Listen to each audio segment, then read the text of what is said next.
presenter today is Miss Skylar Wilkes. Let's give her a welcome. She's not going to give an introduction to her monologue because she's going to let you figure it out. Skylar.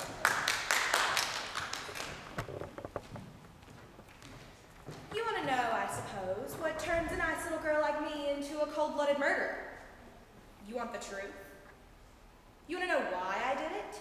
Why I killed all those girls? It's because I like it. I wouldn't expect you to understand what it's like. You have no idea. To hold someone's life in your hands, to be in control. You see, there's always that moment of acknowledgement between a killer and their victim.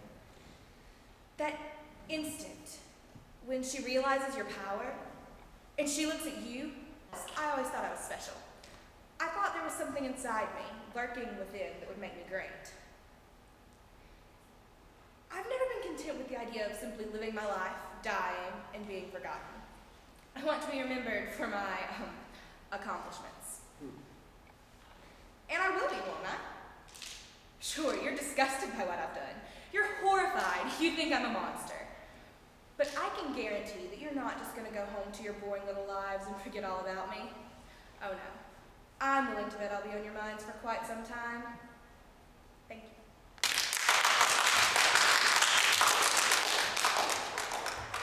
Next, did I get your last name right, Brianna? No, you didn't. It's Watson. Yeah, that's what I meant. That's what I said. Next, we have Brianna Watson.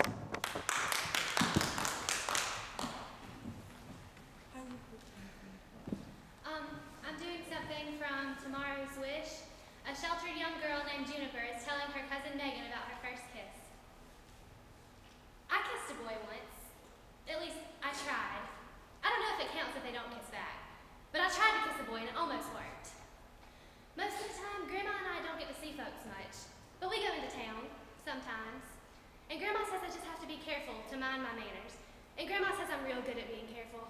But sometimes, I get so bored in that little town. Only one video store, only 2 churches, and the park only has 2 swings and a pool that never gets filled up anymore. But in our little town, there's this boy named Samuel.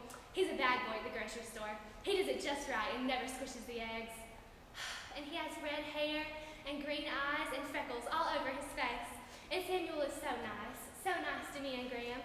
He always smiles and says thank you and you're welcome. And if he says, have a nice day, then you do. That's how good he is at his job. And I always wanted to be close to him or to talk to him without Graham around. So one day when Graham was sick, I got to go to the store all by myself. And I bought some oyster crackers and some medicine. And then I got to watch Samuel, watch him do his bad boy job. I just stared and stared, trying to count all of those handsome freckles. And then he asked me if there was anything else I wanted. And I just whispered, yes. So then I grabbed him by the ears and that was my first kiss. And it was the most romantic moment of my life until the manager pulled me off of him.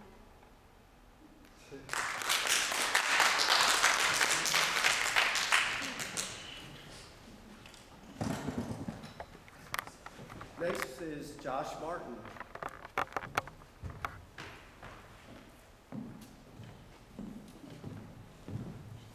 Okay, I'm going to do a short monologue for something, it's a comic called Killing Joke. The Joker is talking to Gordon while taking him through a carnival. Memories are so treacherous. 1 second you're lost in a carnival of delights with the flashing neon of puberty, pungent smells of childhood aromas, all that sentimental candy floss. The next you go somewhere you didn't want to. A place that's cold and dark, filled with the obvious shapes of thoughts you hoped were forgotten.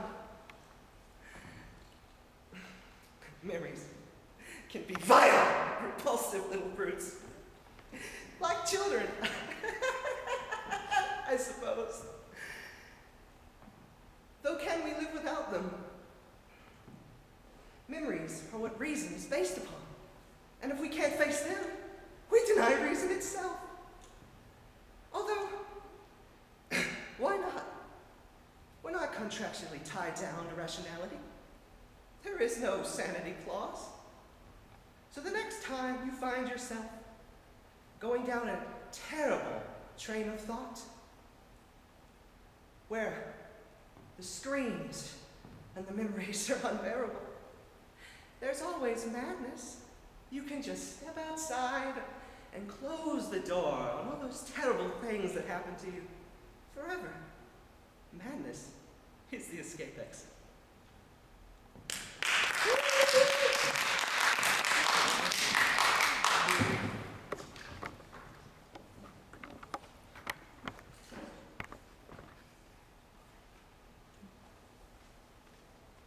Now we're bringing back Skylar Wilkes.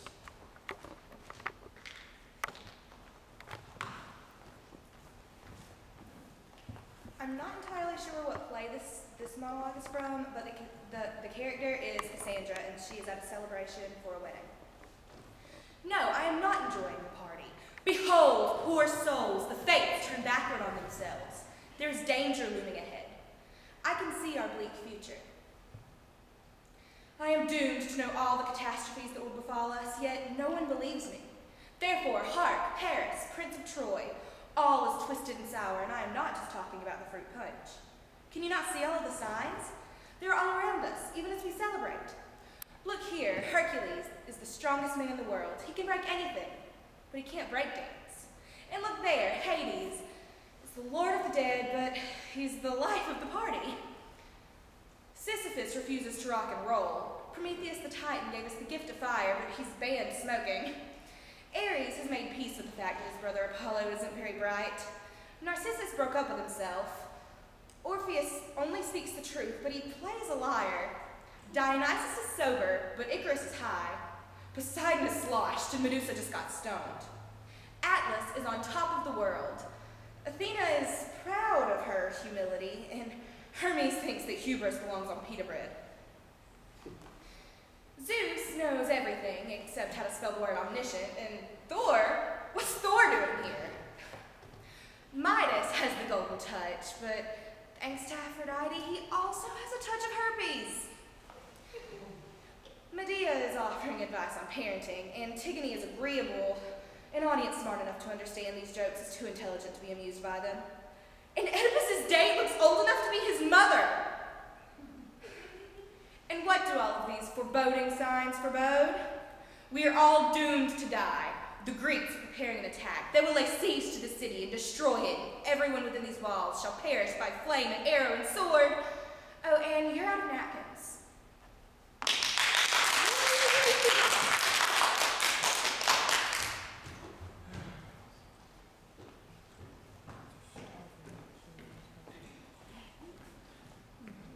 So I guess I'm the last one, and I'm Ron Ellison. And since some of you are here because you're getting extra credit for your class, I think maybe I will try to scare you a little bit. Mine's a selection written by Tom Waits, the singer-songwriter, and it's called Circus. It's about a clown, and clowns have fallen into disrepute in the last few years, as you probably realize. So this clown's going to follow that pattern, an old, kind of washed-out, insane clown who's retired from the circus, and these are the memoirs of his experience in the circus.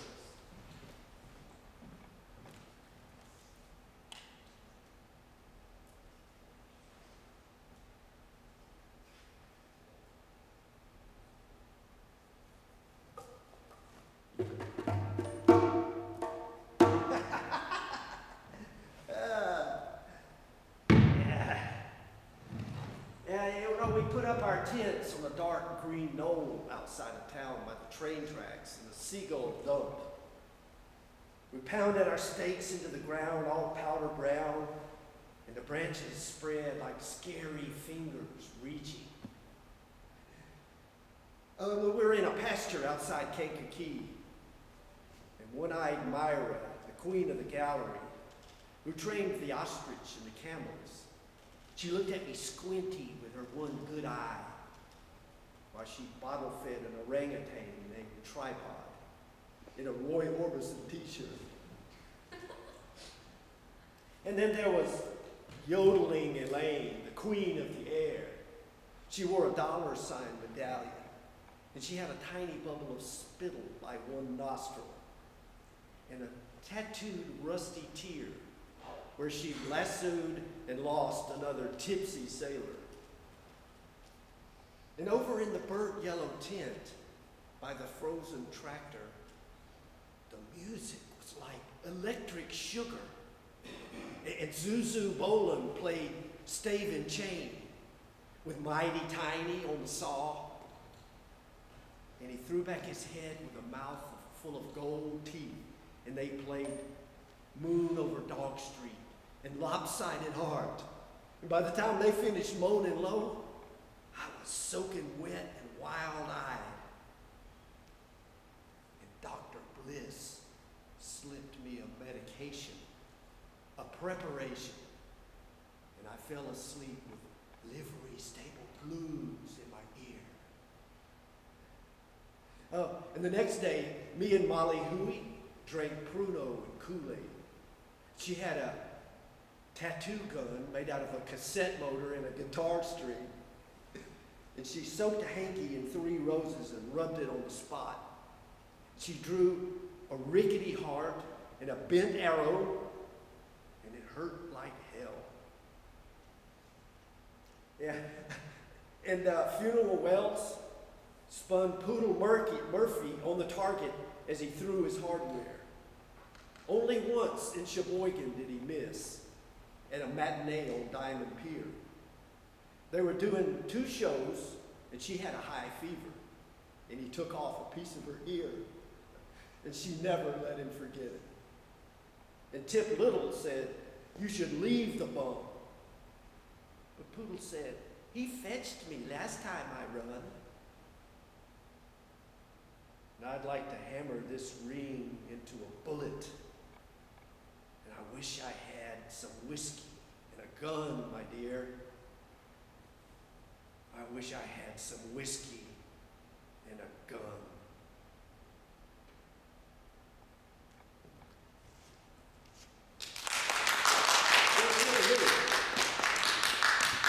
Okay, so we thank everybody for coming today, and make sure you sign my list if you're in my class, and let's give all our performers a little round of applause. Brandon, did you get that same?